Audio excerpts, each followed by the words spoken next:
నమస్తే, welcome to Leo. Posani కృష్ణమురళిని నిజంగా చంపాలనే ప్రయత్నాలు ఎవరు చేస్తున్నారు? తన సెంటిమెంట్స్తో ఆడుకుంటూ తను ఆత్మహత్య చేసుకునేలాగా ప్రేరేపిస్తుంది ఎవరు? మొత్తానికి మొన్న చూసుకుంటే ఆకేపాటి అమర్నాథ్ రెడ్డి ఒకవైపు అయితే, నిన్న జడ్జి ముందుకు వెళ్లే ముందు అంబటి రాంబాబు మొత్తానికి ఏం చెప్పారు, ఎందుకని పోసాని కృష్ణమురళిని ఇరికిస్తున్నారు? దీని గురించి మనతో మాట్లాడడానికి సీనియర్ జర్నలిస్ట్ కనకదుర్గ వడ్లమాని గారు ఉన్నారు. వారిని అడిగి తెలుసుకుందాం. మేడం నమస్తే. నమస్తే అండి. మొన్ననే మనం చూసుకుంటే ఆకేపాటి అమర్నాథ్ రెడ్డి కలిసి వచ్చిన కరెక్ట్గా గంటలోనే నాకు హార్ట్ అటాక్ వచ్చేసిందని చెప్పి నాటకం ఆడడం, దాని తర్వాత చూసుకుంటే అక్కడే ఉన్నటువంటి ఒక హాస్పిటల్ తీసుకెళ్ళడం, అక్కడి నుంచి కడప రిమ్స్కి తీసుకెళ్ళడం, మొత్తానికి ఏ టెస్ట్లో ఏది తేలలేదని తేలడం, నాటకం ఇది అని చెప్పేసి డైరెక్ట్గా స్వయాన సిఐ గారు చెప్పారు. ఇదైపోయిన తర్వాత నిన్న జడ్జి గారిని కలిసే ముందు కూడా అంబటి రాంబాబు వెళ్ళి కలవడం, ఒక 5-10 నిమిషాలు మాట్లాడడం, అక్కడికి వెళ్ళిపోయి ఎమోషనల్ బ్లాక్మెయిల్, మీరు నా తప్పుంటే నా తల నరకండి, మీరు నరుకుతారా లేదా నన్ను ఆత్మహత్య చేసుకోమంటారా అంటూ ఒక ఎమోషనల్ బ్లాక్మెయిల్. మొత్తానికి పోసాని కృష్ణమురళిని బయటికి తీసుకురావాలనే ప్రయత్నాలు జరుగుతున్నాయా, లేదా ఏదైనా ఎమోషనల్గా ఆడుకొని పోసానికి ఏదైనా జరిగితే కూటమి ప్రభుత్వం బురద జల్లాలని చూస్తున్నారా? దీన్ని ఎలా చూడాలంటారు? పోసాన్ మీద వాళ్ళకెందుకు ప్రేమ ఉంటుందండి? ఇప్పుడు పోసాన్ ఏమి బట్టలు చించేసుకుని ఊరికే చేయలేరు కదా వాళ్ళకి. ఇప్పుడు వీడియోస్ డబ్బులు తీసుకుని చేశాడు అంటే దాని అర్థం ఏంటి? అదొక పని అయిపోయింది అక్కడితో. ఇప్పుడు మనం బిల్డింగ్ కట్టించుకుంటాం, ఒక మేస్త్రిని పిలుస్తాం, డబ్బులు ఇస్తాం, మెటీరియల్ తెప్పిస్తాము, అతను ఇల్లు కడతాడు, అక్కడితో అయిపోతుంది. అంతేగాని మేస్త్రి మనకేమీ సంబంధం లేదు, మనం మేస్త్రి నేను ఎత్తిన పెట్టుకోం. ఈవెన్ మీరు ఒక గృహప్రవేశానికి కూడా పిలుస్తారు లేదో తెలియదు. అంటే డీల్ అంతే, it's a deal.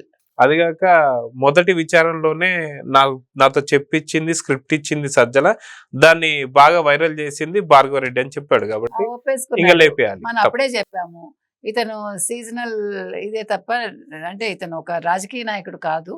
So he doesn't know how to act. ఇప్పుడు స్క్రిప్ట్ ఇచ్చి ఒక నటన చేయమంటే అది వేరు కదా. సినిమా వేరు, సినిమాలో నటన వేరు, జీవితంలో నటన వేరు కదా. రాజకీయంలో నటన లేదు. రాజకీయాల్లో తలపడిన వాళ్ళతోటి ఈయన తలపడ్డాడు కాబట్టి ఈయన తలపడ్డం వల్ల ఈయన ఒక 2 పొట్టేళ్ల మధ్య ఇరుక్కున్న ఇదిగా అయిపోతాడా ఏంటి మనకు అర్థం కావట్లా. ఎందుకంటే ఒక సజ్జల, ఒక జగన్మోహన్ రెడ్డి, మధ్యలో కృష్ణమురళి. ఇది చిన్న విషయం కాదు. కృష్ణమురళికి తెలియకుండా ఇరుక్కున్నాడు. అంటే తాడే అనుకుంటే అది పామైంది ఆయనకి. కాబట్టి చాలా అమాయకంగా ఇరుక్కున్నాడా, అతి తెలివితో ఇరుక్కున్నాడా అనేది అతనే సమీక్షించుకోవాలి, ఎవరు? కృష్ణమురళి. బికాజ్ మీరు చెప్పినట్టుగా మొట్టమొదటి ఆకిపేట అమర్నాథ్ వెళ్ళాడు. అసలు వీళ్ళకి ములాఖతులు అప్పుడు ఎలా దొరుకుతున్నాయి? ఫస్ట్ క్వశ్చన్ అది. ఇప్పుడు అంబటి రాంబాబు కరెక్ట్గా జడ్జి ముందుకు వెళ్లే ముందు అంబటి రాంబాబుకి ఎట్లా దొరికింది? అంతకుముందు ఆకిపేట అమర్నాథ్ కరెక్ట్గా ఆ టైంలోనే ఎలా దొరుకుతుంది? అంటే వీళ్ళకి ఎలా అంటే మీకు క్లియర్ కట్గా అర్థమవుతుంది కదా. పోలీస్ శాఖ ఎట్లా ఉంది, పోలీస్ వ్యవస్థ ఎట్లా ఉంది, వీళ్ళ కింద ఇంకా అంటే జగన్మోహన్ రెడ్డికి, సజ్జలకి వీళ్ళ కింద ఎలా పనిచేస్తున్నారు వీళ్ళు అనే దానికి కూడా ఇది మనం ఉదాహరణగా చెప్పుకోవచ్చు. కాబట్టి వెంటనే ఇతను కలవడం, ఆ తర్వాత అరగంటకి ఆయన గుండె నొప్పి అనడం, నన్ను అదే హాస్పిటల్కి తీసుకెళ్ళడం, అక్కడ డ్రామా అంతా అందరికీ తెలుసు. మొత్తం వీడియోలే, ప్రత్యక్ష సాక్ష్యాలు ఉన్నాయి కాబట్టి ఫైనల్లీ ఆయనకి ఏమీ లేదు, విక్షేపంలో ఉన్నాడు అని చెప్పారు. చెప్పాక మీరు చెప్పినట్టుగా నిన్నను ఎప్పుడైతే జడ్జి ముందుకు వెళ్తున్నాడో కరెక్ట్గా అంబటి రాంబాబు గారు వెళ్ళారు. వెళ్ళి ఏం చెప్పారో మనకు తెలియదు. లోపలికి వెళ్ళి ఇదే పబ్లిక్ ప్రాసిక్యూటర్ వాదించాడు, కావాలంటే మీరు మా ఇద్దరికి లై డిటెక్టర్ టెస్ట్ చేయించండి, ఎవరు నిజం చెప్తున్నారో తెలుస్తుంది, నేను అబద్ధం చెప్పలేదు, నేను తప్పు చేయలేదు, నేను తప్పు చేశాను అనుకుంటే నా తల నరికేయండి, లేదంటే నాకు బెయిల్ ఇవ్వకపోతే నాకు ఆత్మహత్య శరణ్యం అని చెప్పి. ఒకటి తల నరకేయండి అని బెదిరించడం ఒక తప్పు అయితే, నేను ఆత్మహత్య చేసుకుంటాను అనడం రెండో తప్పు. పబ్లిక్ ప్రాసిక్యూటర్ నిందించడం ఫస్ట్ తప్పు. మొత్తం 3 తప్పులు చేశాడు నిన్న. ఈ తప్పులన్నింటికి పైగా అసలు ఇప్పుడు నువ్వు ఎక్కడ ఎలా ఇరుక్కున్నావో ఇప్పటికైనా నీకు అర్థమైందా కృష్ణమురళి?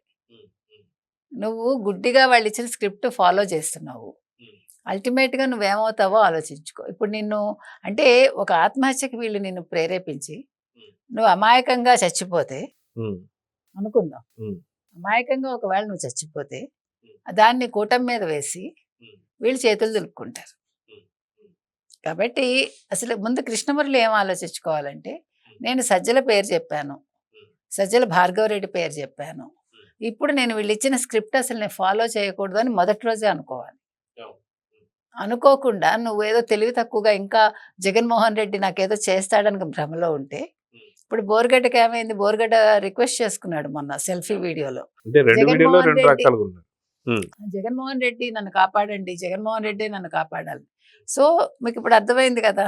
ఇప్పుడు జగన్మోహన్ రెడ్డి అనేవాడు ఒడ్డున కూర్చున్న మనిషి, మీరు నడి సముద్రంలో ఉన్నారు, చుక్కాని కూడా లేదు మీకు.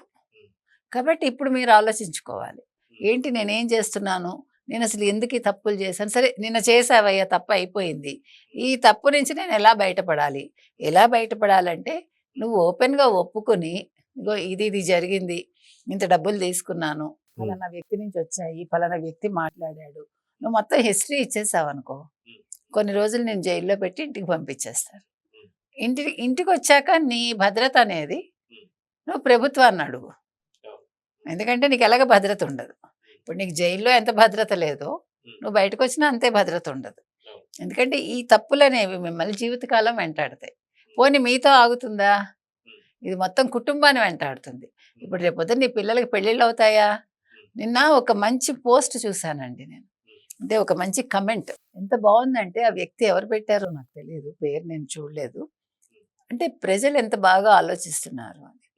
ఇంకా మీదట మీరు ఆంధ్రప్రదేశ్లో ఎవరితోనైనా లావాదేవీలు జరుపుకోవాలన్నా, ఒక ఇల్లు కొనాలన్నా, ఒక స్థలం కొనాలన్నా, ఒక భూమి కొనాలన్నా, మీ పిల్లనో పిల్లాడినో ఎవరికైనా పెళ్ళికి సంబంధాలు చూసి ఇవ్వాలన్నా, ముందు ఆ కుటుంబానికి వైసీపీ తోటి సంబంధ బాంధవ్యాలు గతంలో ఉన్నాయా, వాళ్ళకి రాజకీయాలు వాళ్ళతో ఉన్నాయా, నడిపారా, ఇది చూసుకోండి. ఇది చాలా ముఖ్యం.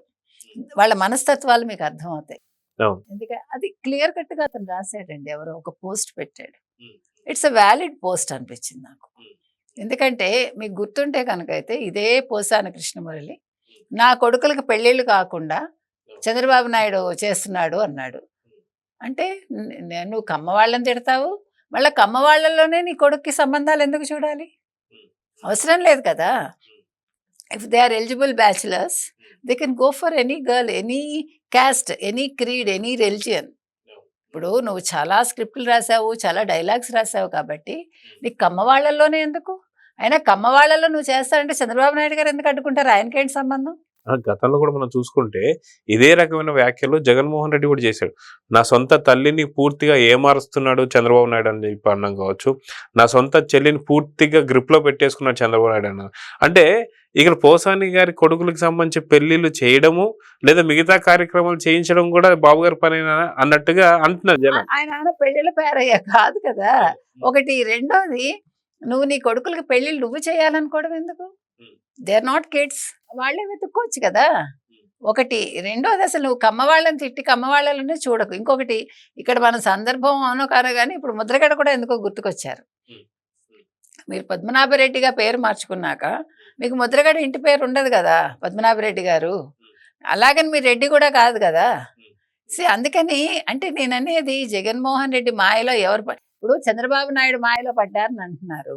చంద్రబాబు నాయుడు గారి మాయలో పడి విజయలక్ష్మి గారు కొడుకు మాట వింటలేదనేది కొడుకు ఆరోపణ. తర్వాత చెల్లిని గ్రిప్లో పెట్టుకున్నారు, చెల్లి మాకు ఆస్తులకు అడ్డం పడుతోంది అనేది జగన్మోహన్ రెడ్డి ఆరోపణ. కానీ ఇక్కడ మరి ఈ రకంగా చూసుకున్నప్పుడు జగన్మోహన్ రెడ్డి మాయలోనే కదా వీళ్ళందరూ పడుతున్నారు. మీరు చంద్రబాబు నాయుడిని బ్లేమ్ చేస్తున్నారు, అక్కడ బ్లేమ్కి ఒక వ్యాలిడ్ ఇది లేదు. కానీ ఇక్కడ ఉంది ఎదురుగుండా ఒక పద్మనాభరెడ్డి గారు కావచ్చు, ఒక పోసాని కృష్ణమురళి కావచ్చు. అంటే ఇప్పుడు ఈ 5 ఏళ్లలో ఇంతమంది బలైపోయారు వైసీపీ వల్ల. అంటే శలభాలు అంటాం చూడండి, శలభాల్లా ఇప్పుడు మాడి మసైపోతున్నారు చెప్పాలంటే. ఒక డబ్బుకి ఆశపడి, ఒక పదవికి ఆశపడి వీళ్ళు ఏం కోల్పోయారు తెలుసుకునేసరికి వీళ్ళ జీవితాలు అయిపోతాయి. కాబట్టి అంటే ఇవన్నీ కూడా ఎందుకు ఇంతలా మనం మాట్లాడుకుంటున్నామంటే, ఈ వైసీపీ అనేది దీన్ని ఏ రకంగా ఇంకా సమాధి చేయాలని ప్రజలు ఆలోచించుకోవాలి.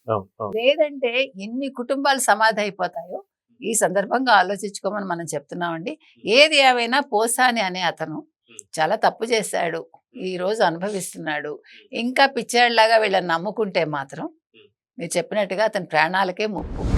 కాబట్టి ఒకవేళ నిజంగా ఏదైనా పోసాని చేసుకున్నా అంటే వ్యక్తిగతంగా ఏదైనా ఇమోషనల్గా చేసుకున్నా కూడా దానికి కూటమికి ఏం సంబంధం అండి? దీనికి ముఖ్యంగా కారణం ఆకే అమర్నాథ్ రెడ్డి కావచ్చు, లేదంటే అంబటి రాంబాబు కావచ్చు, వీళ్ళని పంపించిన సజ్జల కావచ్చు, సజ్జల రామకృష్ణారెడ్డి కావచ్చు, సజ్జల భార్గవరెడ్డి కావచ్చు, అల్టిమేట్గా జగన్మోహన్ రెడ్డే కారణం అవుతారు. సో చూద్దాం మేడం, మొత్తానికి మొన్న ఆకే పార్టీ, అదే విధంగా చూసుకుంటే నిన్న అంబటి రాంబాబు, మొత్తానికి పోసాన్ని ఏదైనా చేయాలనుకుంటున్నారా, చంపాలనుకుంటున్నారా అంటే నిజమే అంటున్నారు ఏపీ ప్రజలు. సో చూద్దాం ఏం జరగబోతుందో. నమస్తే. Please subscribe to Leo News for more videos.